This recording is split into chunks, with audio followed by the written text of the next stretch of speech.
Good evening, and thank you for joining us for Speaking of Schools, a conversation about legislative fact and fiction. I'm Dawn Penich Thacker, co-founder of Save Our Schools Arizona Network, which is a statewide grassroots 501c3 nonprofit dedicated to research, community engagement, and voter outreach about the importance of supporting public education in Arizona. I'm honored to introduce our panelists for today, two public education champions and Arizona politics insiders. Senator Heather Carter represents Legislative District 15. This is her second term she is running for her second term in the Arizona Senate, having previously served also in the House of Representatives. Thank you, Senator, for joining us. My pleasure. I'd also like to introduce Senator Sean Bowie, who represents Legislative District 18. He is running for his third term in the Arizona Senate. Welcome, Sean. Thanks, Don. My pleasure. Before we get started, I'd like to let our audience know that you can post questions in the comment thread, and you can also email in your questions if you're watching. And my SOS Network teammates will feed those over to us, and we will try to get to as many of those as possible in the time that we have. So thank you everyone again for joining us. I'm just gonna open up with the first question, and Senator Bowie, maybe you can start out, but I'd love to hear from both of you. You have both been instrumental in securing more funding for school counselors, and you have done incredible work on mental health services for Arizona citizens. This current moment with the pandemic and with some of the social issues going on in Arizona and across the nation, has it made you reflect at all on what we need to be doing long-term in education policy and education funding? Well, you're right that this has definitely been a very interesting year, and not the year that we would have predicted when we started our session back in January, both with the pandemic and also with the events of recent weeks. It's obviously a very important time in our nation's history, and we've really seen a lot of people come together, and there's been a lot of bipartisan support for reforms in other areas, not just education. And I'm certainly hopeful that we'll be able to do that either in a special session or in the 2021 legislative session. As it relates to the pandemic, we were right in the thick of session back in March when we had to shut everything down for everyone's safety.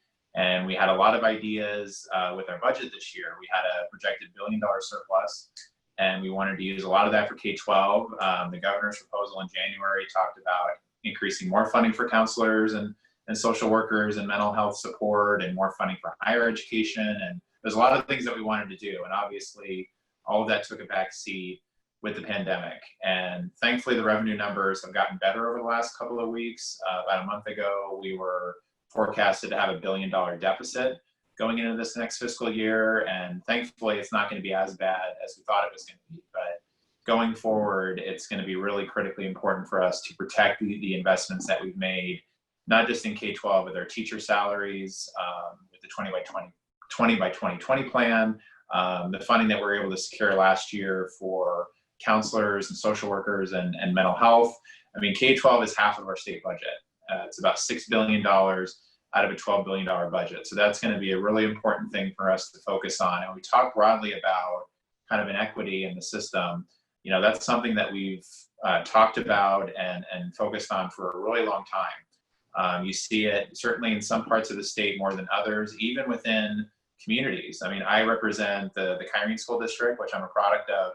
And, we have elementary schools that are very high income, but we also have elementary schools that are Title I schools as well, only a few miles apart. So looking at those inequities long-term and looking at the funding and figuring out how we can help all students around the state, especially those who need a leg up, is going to be really critically important for us long-term. We look at our economy, When we look at our investments, we have a goal as a state of achieve 60 to have at least 60% of our post-high school graduates having some kind of degree or certification. It's really hard for some students to do that if they haven't received a quality education growing up at their neighborhood public schools. So that's definitely something that we're going to be working on long-term at the legislature. Yeah, I think that Senator Bowie brings up a couple of good points that I would like to sort of expand upon. Last year, obviously, when we started session, nobody could have predicted the events of 2020. And I think it's important for us to say thank you to our teachers and our school communities and administrators and our parents for coming together during a very difficult time to ensure that our students have those educational opportunities in spite of a pandemic. And I've taught teachers in the university setting, and when we would talk about instruction and management, we would talk roughly around implementing technology in the classroom. But on a dime, the instructional environment was completely flipped. So we've been talking about having a flipped curriculum for over a decade. And those of you who are watching and are familiar with the sort of educational instructional design methodology of flipping the classroom, well, the entire university flipped the classroom. And they did it in a way that was profound and effective. Now, we realize that some of our students lacked the technology resources to be able to stay connected on a day-to-day basis. And our community stepped up in a very big way. Businesses came to the forefront, donated technology devices, donated technology hotspots. We had our local libraries keep their hotspots open so people could come in and be able to have internet access during stay-at-home orders. And I think that was really important to try and keep the communities as connected as they possibly could. The entire world was Zooming, just like we are. And that's what we saw happening across our home classrooms.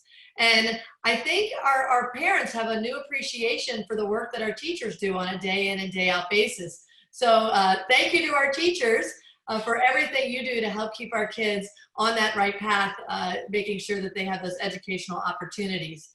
And now as we head into the summer months, we have probably one of the most historic moments in our lifetime. Not only are we living through a pandemic, but we're also finally addressing some of the racial inequities that we have in our community. And I think these will be important conversations that we'll have this fall. So if you look at the work that we did in the spring prior to passing, quote, the skinny budget, we were able to put forth a mental health parity package, which will be very important for our schools. So as our kids return to the traditional school setting, now those students who need behavioral health services, maybe need an opportunity to talk to someone to kind of process what we've all been through, now we have resources in place to do that. The Governor Ducey, did an excellent job bringing together a bipartisan coalition to get that over the finish line, and he prioritized that. So we were able to get that bill up to his desk. If it wasn't the first bill, Senator Bowie, you'll have to remind me, if it wasn't the first bill, it was one of the first bills that he signed this session. And I think, not knowing that we would be in this situation where we are today, that bill is going to be extremely important come this fall. But there's still a lot of work that we need to do. There's a lot of questions that we have unanswered around opening up our schools in a way that works for parents, for students, for teachers, and the community. We want to make sure we're doing so in the safest way possible while we're simultaneously respecting what those academic environments would look like. And so there's a lot of questions and a relatively short period of time to answer those questions. So even though we are during our interim period of time at the legislature, I know that many of us are working on figuring out what we need to do to make sure that the schools have the statutory authority and the resources they need to open up schools safely. That's what our parents want, that's what our kids want, that's what our teachers want. And we want to make sure that we have everything in a row to make that be as smooth of a transition as we can. Yeah, an audience, a viewer question came in that I think follows perfectly with what you've just been saying, which is with pandemic concerns, how much flexibility is the legislature prepared to give schools, both in terms of one person is saying the 100-day attendance marker for kiddos who maybe don't go in, who stay remote, even if their school opens, and what there's a follow-on question is, what can parents do? What can education voters do as you all grapple with these questions to kind of help you know what we're thinking? I know there's always task forces, but you know, the average parent isn't on a task force. Is there anything we can do? Yeah, there's a lot that our parents can do right now during the summer months to communicate their concerns. And I think there's multiple layers where they need to express what their questions are, their concerns, and their support would be for opening the schools. I would start right off with your building administrator. So let your principal know what you were thinking and perhaps offer solutions. Say, you know, this is what might work in my community, and what would work in one district may not work in another district. So we have over 220 individual school districts, plus over 500 and some charter schools. We will need a number of unique solutions to be able to do this effectively.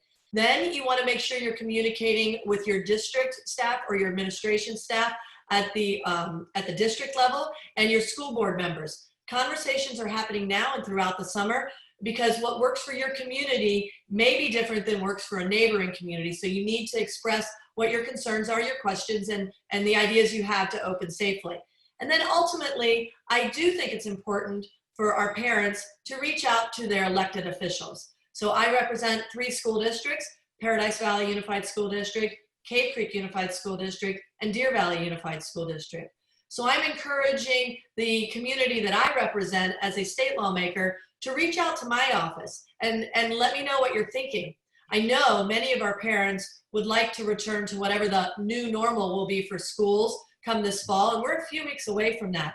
So you brought up another quick question, then I'll kind of tag team here with Senator Bowie around how are we going to count average daily membership. So this is something that I've been working on for the entire time I've been elected. The way we count students is based upon seat time in the classroom and in the academic building, other than if you were in an online environment. So when we passed the, quote, skinny budget in the middle of March, we also passed a corresponding piece of legislation that gave flexibility to our schools on how they would count attendance and what that would look like.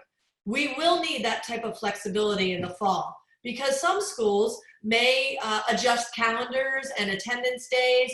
Some parents may want to keep their students home. Perhaps there's an elderly loved one that's living at home with them and they're worried about exposure to the pandemic. And so there are a lot of unique situations that don't fit into that average daily membership, ADM count that we have.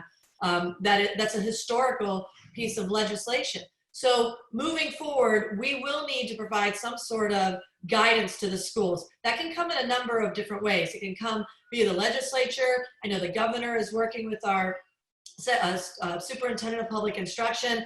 The governor can issue some executive guidance. The superintendent can issue guidance. And I do believe that the legislature will need to take some action at some point in time to kind of codify what the new normal will be for just counting students in school. And last but not least, before I hand it off to Senator Bowie, I want to make sure that all of our schools are held harmless this next year. The attendance rates will be extremely variable. You know, the days of just having the same students in place for 100 days, counting them, that's not going to work in today's environment in the middle of a public health crisis. So we need to make sure that as we are rolling out this new funding system on the way we count attendance, that no school is facing a cut in their budget. Because this fall, the schools will need every resource that they can manage to find to make sure that they are opening those schools safely and in a way that works for kids and for kids learning. That's Great. awesome to hear so much insight. Senator Bowie? Yeah, and I would echo a lot of what Senator Carter said. I guess I'll start with, how can parents have a voice in this process? How can they make their voice heard? A lot of the school districts are meeting this week or next week and having those board meetings, which are also on Zoom, and they're talking about the plans they've been working on the last couple of weeks about how they're going to reopen. Some school districts start next month in July. So these decisions have to be made soon. And the school districts that I've talked to, they're considering really vastly different approaches. Some are considering, 4 days in person, 1 day online. Others are looking at a more blended approach.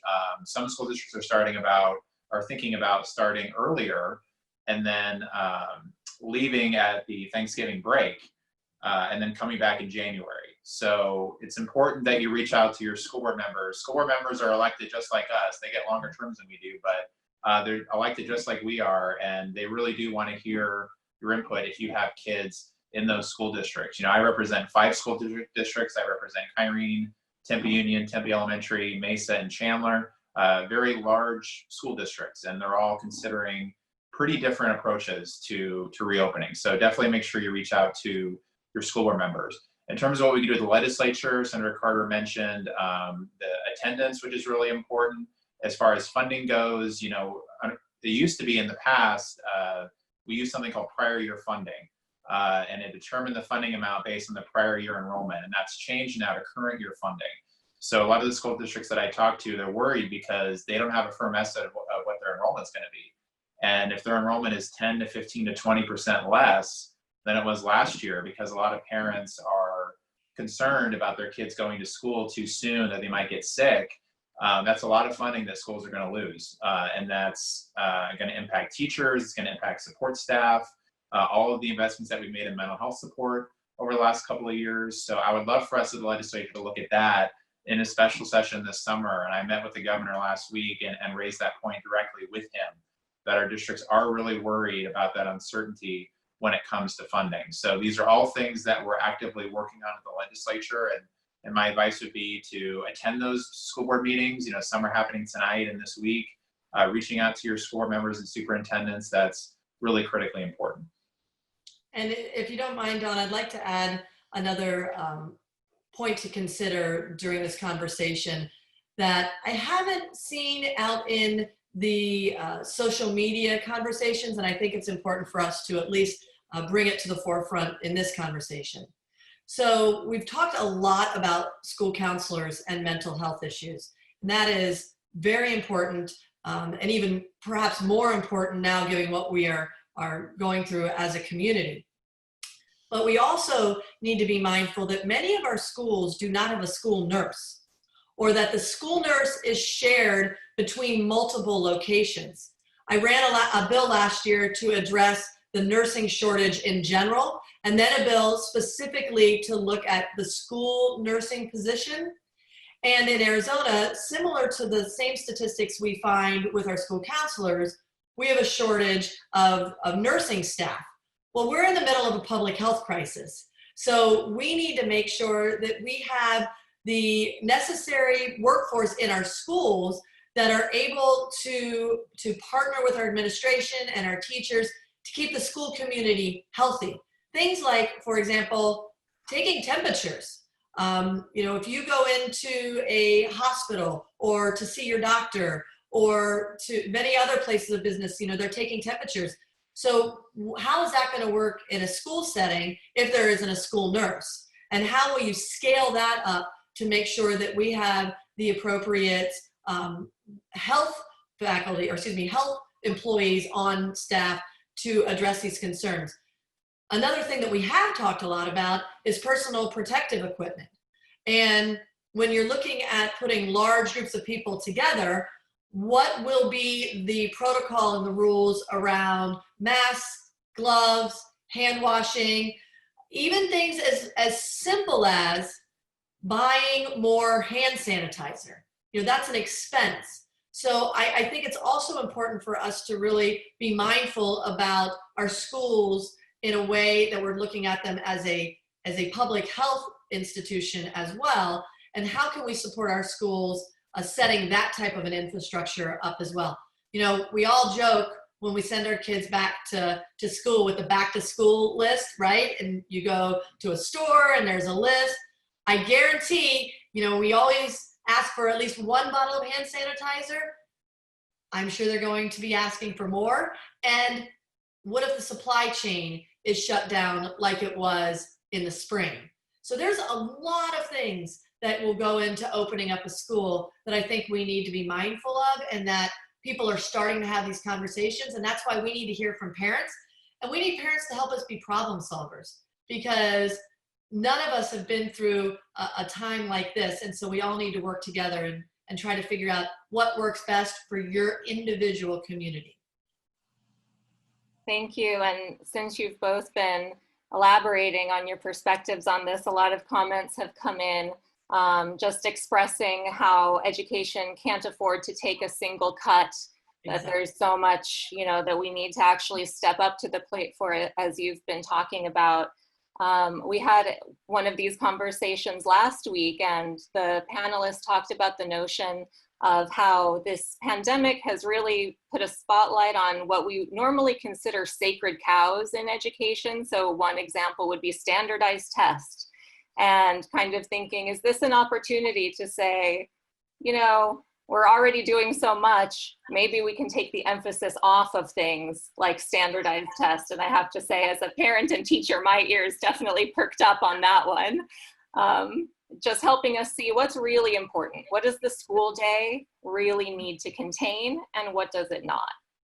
Right, and I think those are important questions that we need to answer together. And if you look at just this academic school year, obviously we did not have our statewide standardized assessment. We don't want to throw away all assessment, because we need to measure students' academic gains. That is very important, so that you know where students are performing and where they're falling short, so that you know where you can offer some remediation. So the idea of just throwing away all tests is not necessarily in the best interest of ensuring our students are learning, and it helps teachers as well. When it comes to standardized tests, I think a really interesting development, if I could use that term, around standardized tests is look what's happening with the ACT and the SAT specifically. So many of our universities have moved to testing optional. So thinking about our students who are in high school, and as those students are in that 9th and 10th grade years, they're prepping for that junior, senior year and trying to decide what their next path is post high school graduation. You know, we've seen a dramatic change in the college going standardized testing, and some of it good and some of it not so good. I mean, there are national news stories of things that went very wrong with standardized college entrance exams. So I think, you know, assessment will come under a spotlight for sure, but I think it's important to not, you know, just throw it all out and say no more tests, because we do need to track our academic performance of our students, because it's a teaching and learning tool. So we know what we need to remediate, and we know how far our students are achieving and when they can move on to the next topic. I think this will be an interesting period of time to see how all of that develops. So one thing that I've noticed, and I think a lot of people who have spent time at the legislature or, you know, started to dip a toe in, there's a wide gap sometimes between how you think laws get passed and what the process from idea to, you know, signing into law is and what it really is. So this is kind of a two-part question because of where we are in this moment in our lives. What's the normal process that you can give us the inside scoop on? And then the follow-up is, do you anticipate that there will be any lasting changes to the way that business gets done at the legislature because of what we're all going through now? Sean, Senator Bowie, would you like to start with that one? Sure. So normally, when we're thinking about legislation, you know, any legislator can introduce any bill. You know, there's 90 of us, and you've certainly seen some interesting ideas over the years when legislators have their own individual idea of what they want to be in state law.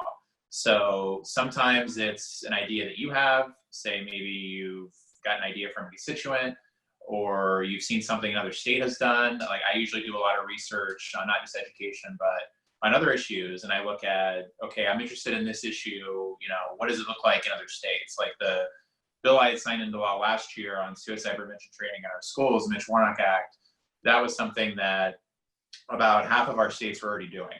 So I could go in and say, well, this is not a new idea.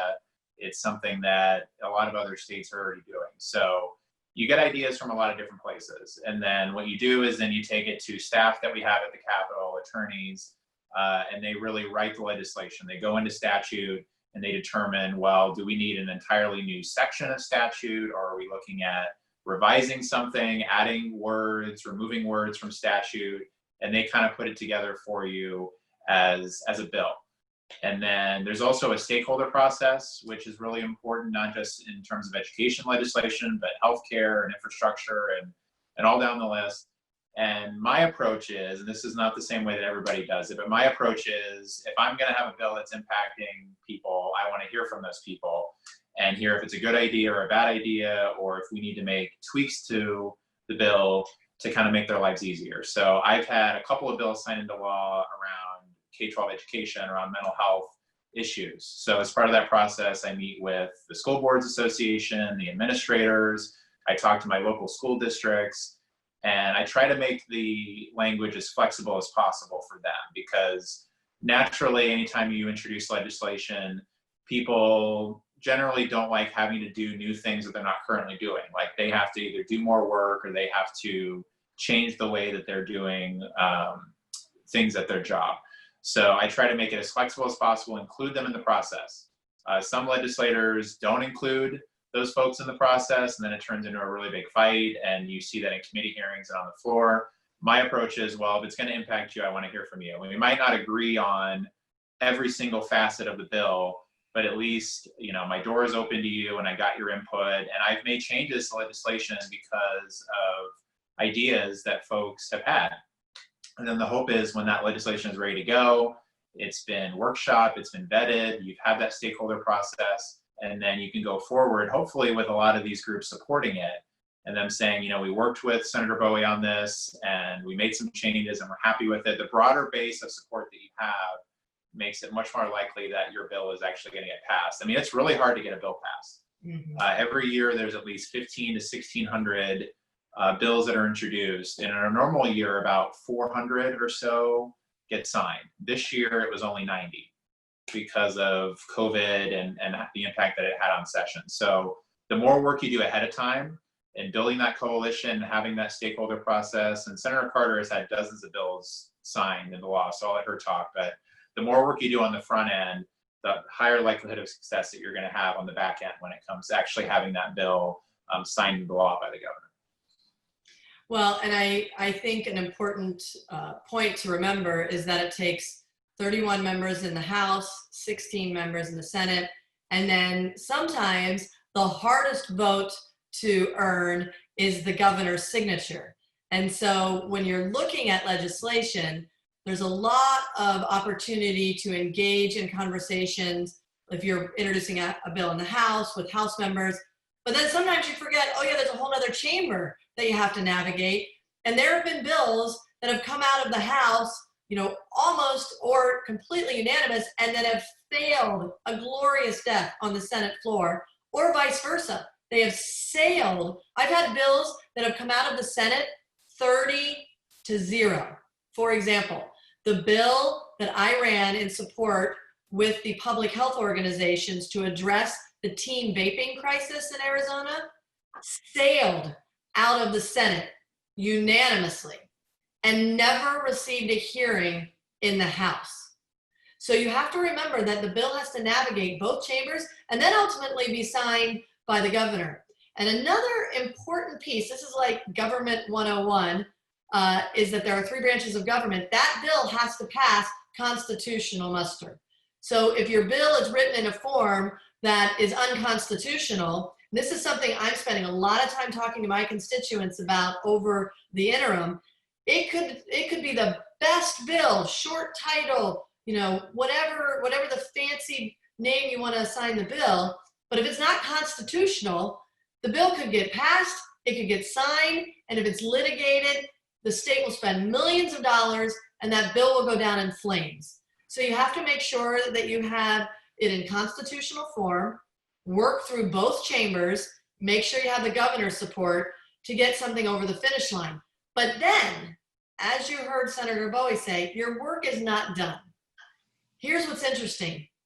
I ran a bill, I don't remember the year, but it was to allow, I'm choosing that word carefully, to allow schools to stock rescue inhalers.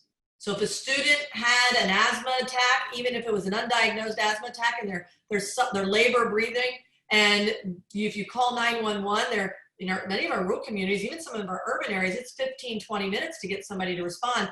Those minutes matter. And so now we have a bill that allows schools to stock it. Well, just passing the bill doesn't make it happen. So there's an entire nonprofit organization working to educate and provide the training to schools so that they can meet the statutory requirements for stocking that nasal inhaler or that rescue inhaler, and then they're able to use it in the case of an emergency. So just because you got a bill passed doesn't mean your work is over. You want to make sure that bill is implemented in a way that was designed by the original author and sponsors and supporters of the bill. Because sometimes that doesn't happen. You can run a bill that you think is the greatest bill since sliced bread. It's going to solve all of our problems in education. The short title is fantastic. It passes unanimously. And you look at it out in the classroom, you're like, that's not the way I meant for that to go. You have to come back to the drawing board and then amend the bill or figure out what's happening in implementation. So you can't just pass a bill, you know, have a bill signing ceremony with the governor and then wash your hands of the issue and walk away. You have to continue to work those issues. Which brings me to another question you asked that I don't want to lose sight of.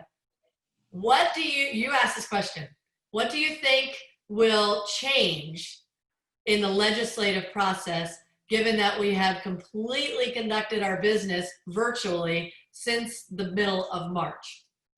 Well, Zoom is here to stay. And if it's not Zoom, it'll be Google Hangouts, it'll be Facebook Live, it'll be WebEx. I'm missing, what are some of the other ones? We've got, what else do we have? Microsoft Teams. Microsoft Teams. I mean, it took a pandemic for some people to get onto our video conference software, no matter what the software is that you're using. I hope, this is my hope, that we will use this technology to reach more constituents than we ever have as elected officials. We have stakeholder meetings at the Capitol all the time. And we are bound by the room size and who can drive to Phoenix. But our bills that we pass affect the entire state of Arizona. So it would be wonderful. Now the legislature has sort of scaled up on technology. I mean, we've had committee meetings on Zoom. Painful.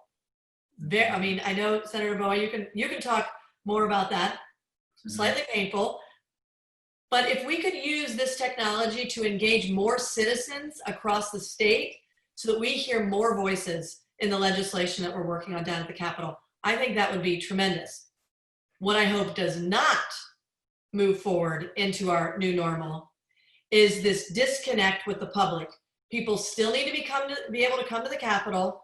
They need to be able to testify on bills. They need to be able to talk in person with their lawmakers.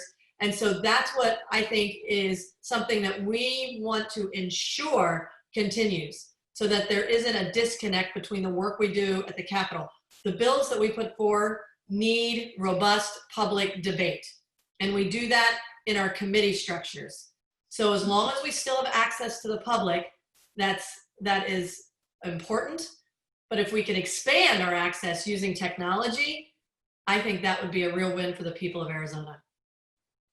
Well, and I'll add something that Senator Carter said in terms of the bill making process. You know, you could have the best idea in the world, but you really need to have good working relationships with your legislative colleagues, with the governor, or that bill is not going to go anywhere. We have a lot of colleagues who don't really operate that way. I mean, both on the left and the right, who spend a lot of their time, fighting and saying things on the floor and posting things on Twitter, and they're the ones that never get bills passed.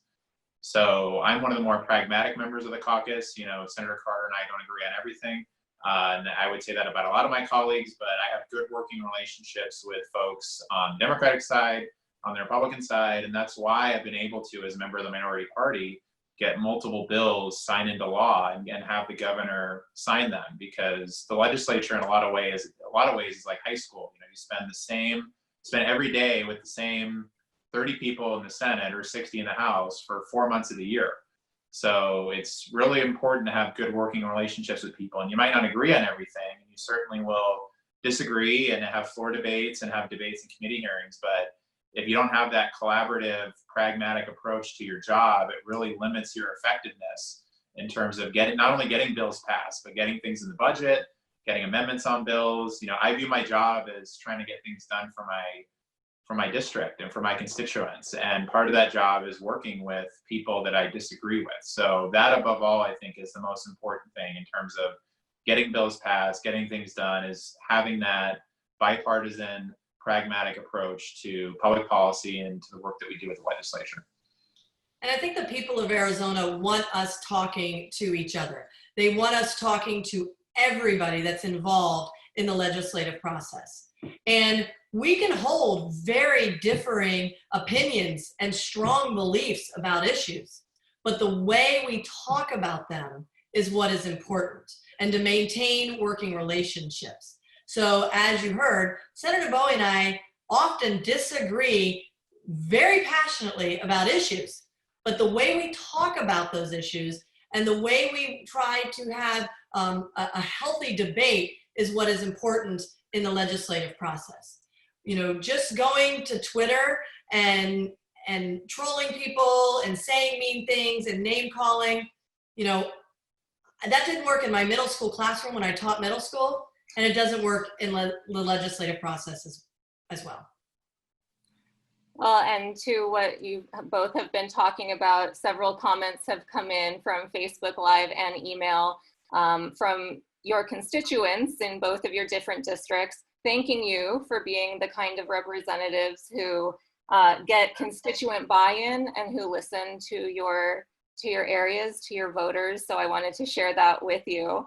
So people are noticing and they do appreciate it. There's a question about, and I would like to keep this a little bit quick because a couple other really good questions just came in that I want us to have time for.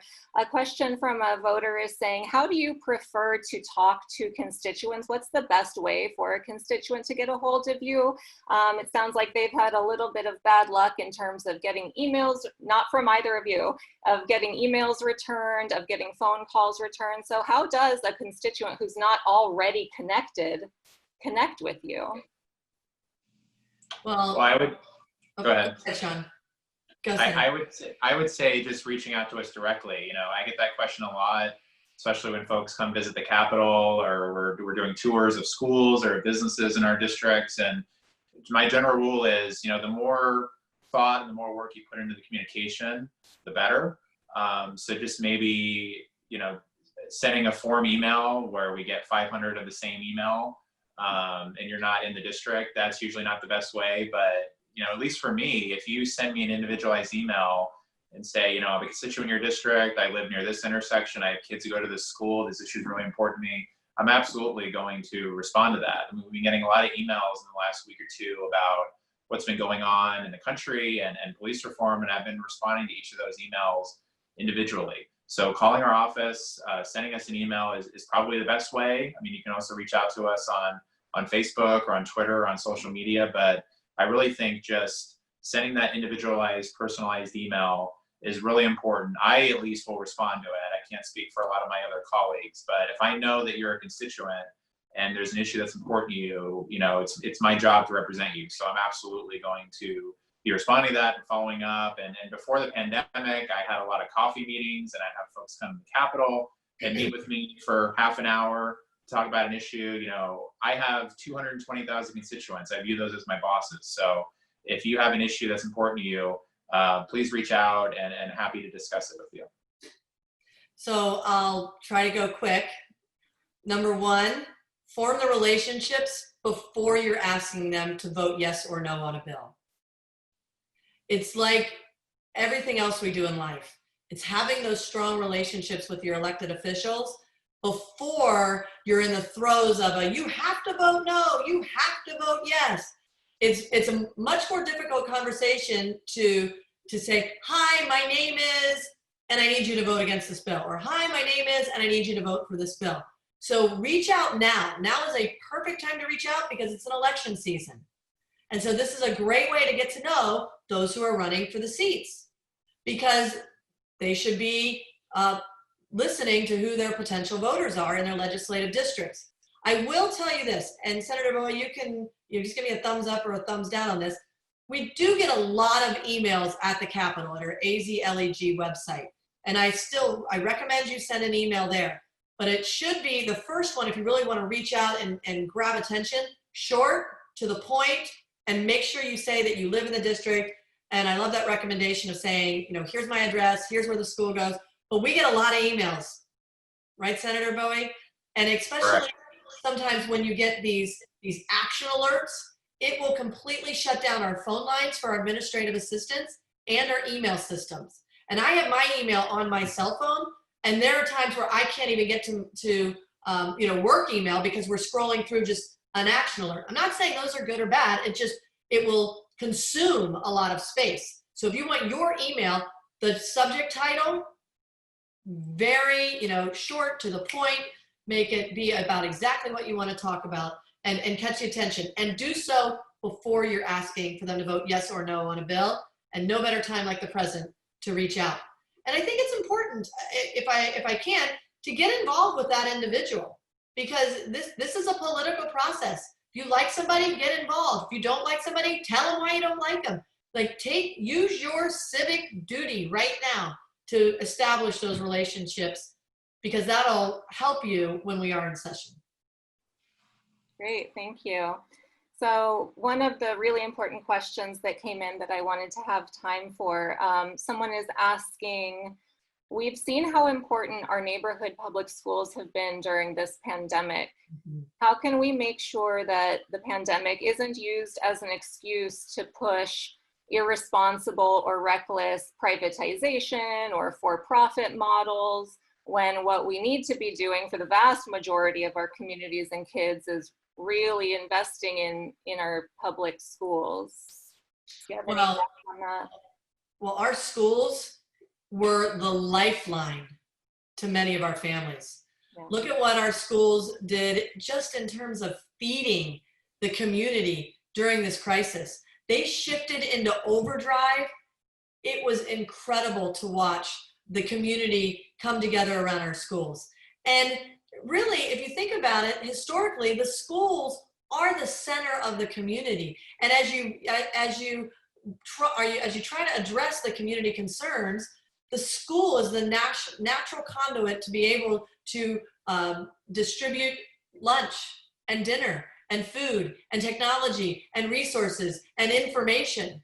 And we even had people who did not have kids in school reaching out to our schools, asking them, how can I help? Can I get you some masks? Can I offer donations of food? Can I volunteer to hand out food? Working with our first responders. Our schools were the lifeline for many of our communities across the state. So I think, if anything, it's just going to reinvigorate the notion of community school and really working together to ensure they have the resources that they need to affect the entire community. Because guess what? Kids that didn't attend that school, many of them went to that school for lunch. They went to that school to receive a technology device or a mask or information about what's happening in the community. So the school isn't just for the kids that go to school, and isn't just about when the bell rings and then the bell rings again. It's not just about what happens between the bells. It's about what happens to the entire education community. So I think it's really important to continue to focus on our schools as a community center. Yeah, and public schools are absolutely the lifeline of our communities, and it's something that we all fight for and advocate for. And in this current environment with the pandemic and the budget uncertainty, I think there's bipartisan agreement that the number one focus in the short term is going to be on funding and ensuring that schools are not going to be cut. There's a lot of uncertainty about enrollment right now. So any talk about voucher expansion or privatization or anything else, I think is on the back burner right now. And I think over the last couple of years, voters have proven time and time again that they want investments in public schools. We saw that with Proposition 305 2 years ago. We saw that with bipartisan coalitions coming together to defeat a lot of bills that would have been really harmful to our public schools in recent sessions. We do have an election coming up in 5 months. I don't know if anyone knew that. So naturally, legislators are— some days, Senator Bowie. Yeah, it's going to be here before you know it. Not that I'm counting. Right. So legislators and the governor are going to want to be showing folks that they support our public schools and that they don't put forward radical ideas or cuts to education. So we're going to be fighting at the Capitol to make sure those things don't happen. But I think the short-term focus is going to be on that funding and making sure that our schools are protected and well served for this upcoming school year in the fall. And really, I want to add in, we have spent a decade talking about making sure that the dollars go into the classroom. Very important. And moving forward, we want to make sure that we understand that all of these services support classroom instruction. You can't learn to read or write or do math if you're starving. And so all of these services are in support of instruction. And I want to make sure that we're just being very careful to think about that as we're looking at reinvesting in our public schools in a way that truly helps kids learn. An interesting comment came in that I think goes to what you're saying, Senator Carter. It was about things that have to do with education that we may not think of as education issues. And this particular person was talking about the lack of strong internet infrastructure, strong Wi-Fi in a lot of communities. That's way bigger than education, but you can't do your homework if you can't get online. Right. And the governor this year put forth a bold package for broadband across Arizona and specifically out into our rural communities. And if there was a way to wave a magic wand and to have had that in place as we entered into the stay-at-home orders, that would have been magical, but it didn't happen. So the reverse happened. It shined a bright light on the areas that do not have the necessary technology infrastructure. And it affects life, not just education. We're talking about healthcare. If you think about how we moved healthcare, I've run telemedicine legislation almost every year since I've been down there. And just last year, we passed the telemedicine services for all healthcare that's delivered and paid for by insurance. But guess what? If you don't have internet connection, that's not going to serve you well. So healthcare, we've already talked about education, public safety. I had a conversation the other day just about radio, just the radios being able to connect to the public safety network in rural Arizona. We are at a crossroads in Arizona where for us to take our state truly to that next level, we have to invest, and the governor put forth a bold package. And it's not, even if we spent $100 million on it, you can't make it happen in a day. It's about right-of-ways. It's about the infrastructure. It's about mapping out where the actual lines need to go. It's a complicated issue. We're working with the Arizona Commerce Authority to do this. We're working with the Corporation Commission, the legislature, the governor's office, our schools, our healthcare, our public safety institutions. It's across Arizona. So it is an issue. And I know that it's on everybody's radar. It's going to boil down to, moving forward when we reopen session on making sure that that stays top of mind. Yeah, another some comments are coming in. Just again, just wanting to take this opportunity of having both of your ears to talk about how much, I think these must be from teachers and parents, talking about how much of a school's budget goes into buses, into food services, into classroom supplies. And so I think there's a lot of fear out there that, you know, that there are going to be cuts that make what we know is essential impossible. And I think there's a lot of fear. Is there, just in our last few minutes, kind of maybe address that, and then also give us kind of your parting thoughts on what your priorities are for education as you go into special session and look ahead to next year? Well, I'll commit right here to the group: no cuts to education. No cuts to education. If we're going to have conversations about education spending, it will be to provide the resources to make sure that we're opening up schools in a way that's safe and works for kids and parents and teachers and school communities. The busing situation, I'm glad whoever brought that up, because it's kind of hard on Zoom. I can't track the comments, and because we're on Zoom, not on Facebook. The busing situation is a concern, especially if we go to some sort of if some, not all, if some schools choose for their community to stagger schools. It's not like they have extra money in their budget to buy more buses or pay for more bus drivers or buy more gas to run double bus runs. You know, I've run the bill year after year after year to fully restore additional assistance. And it took a good 3 years just to bring that to the awareness of all lawmakers. And this year was the year we were to fully restore additional assistance. All of those resources, you know, come from different lines out of the budget. And when you have a shortfall in one budget line, additional assistant, it affects the maintenance and operation budget line, which goes straight to the heart of the classroom. So this is a concern. We are climbing out. This is my parting thoughts. When I first ran for office 10 years ago, we were in the depths of the greatest recession any of us had ever seen. We swung as a state from the worst recession to one of the greatest economic points in times we've seen as a state. Then we hit the pandemic and everything came to a grinding halt. And our $1 billion surplus went to a $1 billion shortfall. So I find it, you know, 10 years later, back at the same financial situation we are in now as when I was first elected. We were able to roll up our sleeves, make difficult decisions, and pull Arizona through the economic recovery, and we're going to do it again. I know we will return stronger because we've set this state up for success. And working, you know, with absolutely everybody to ensure that we have a path to economic recovery is extremely important, and it has huge implications for the education community. So no cuts to the K-12 system, no cuts, and we have to look at how we can continue to invigorate our economy so we have more resources to do the important work that we've laid out in this conversation. Thank you. I think a lot of people are probably exhaling at hearing you say that. That's just me. Well, we think we can do anything.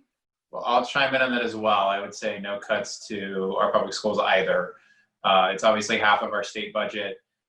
We've made some progress in the last couple of years. You know, Senator Carter mentioned the recession from 10 years ago. I wasn't in the legislature back then, but if you look at the data over time, I mean, we're still digging out of that hole from 10 years ago. And we have passed some budgets. You know, I voted for some of these budgets in the last 3 years to restore funding for our teachers and to our schools, but, you know, we're still 47th in terms of per pupil funding. We still lag a lot of our neighboring states. We still have the highest teacher turnover rate in the country. We lose a third of our teachers every 3 years. We have by far the highest student to counselor ratio in the country, over 900 students for every counselor, when the national average is less than half that. So yes, we have made some gains and we are very slowly moving in the right direction, but you know, this pandemic has shined a further light on how much room we still need to grow.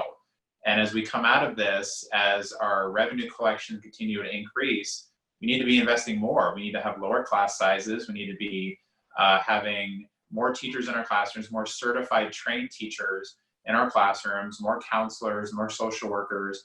Those are things that we've been working on these last couple of years, and we can't lose sight of that. It is vitally important. We said earlier, public schools are the bedrock of our communities. I'm a product of the public schools in the district that I represent. I've sat in the same classrooms that kids are sitting in now. Some of those schools still have the same furniture back from when I was a kid. That's a problem. So we're going to do everything we can. It's always, always, always going to be my #1 priority in the Senate to invest more in our schools, to support our teachers, our support staff, our students. So as long as I'm in the Senate, that is always going to be my priority, and it's something we're going to fight for, not this year, not just this year, but in future sessions as well. Thank you. Did either of you want to add anything or give us a little prediction or maybe a wager on when the special session will happen and how long it will last? Senator Bowie? Well, the question is, I think I could all out in March. Is it just one session or multiple sessions? I think we might have multiple sessions, but I don't think it's going to happen anytime soon. So I think July at the earliest, and knowing our legislature, we might be there for a while. I think there's several issues that we need to focus on during perhaps a series of special sessions. So one thing that we will agree on, talking about agreeing and disagreeing, is that I believe we will have a series of special sessions, because special sessions are called around a particular topic. So we would need a special session, for example, if there's a shortfall or there's an immediate deficit that we need to address. So that would be different than perhaps a special session on an economic development package. I think it's important for us to have a plan for the economic recovery of the state of Arizona. We should come together and plan that out, and looking at what are our best assets to move us out of this recession. I mean, just talk about what happened in March. March is spring training. We had no spring training. And if you think about just the tourism that comes to the state during the month of March, we lost that entire month of revenue. So is there something that we can do in the tourism industry for economic recovery? Because if we can generate more revenue, we'll be able to spend money on the things that we're talking are the priorities throughout this entire conversation. So I think there'll be probably a series of small ones, but I'll be very frank and honest. We are in the middle of an election season, so there is a primary coming up August 4th, a general coming up in November, and the elections will play into this as well, from a timing standpoint and from a political standpoint. And so it'll be interesting to see how that kind of process paths as we figure out what the next steps are. So if I can, make sure you're registered to vote and make sure you vote. I think that if your organization has done anything, which they've done a number of things over the last years, is to really engage parents in a way that saves our schools. What a beautiful ending.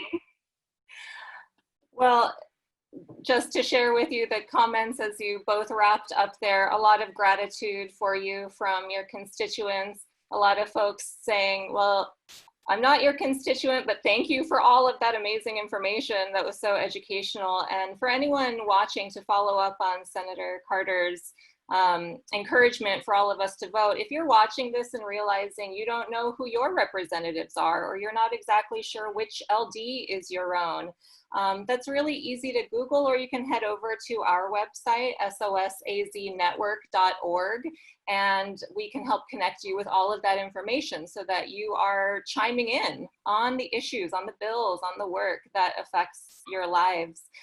I wanted to thank you both again. This has been such an interesting conversation, and we really appreciate it.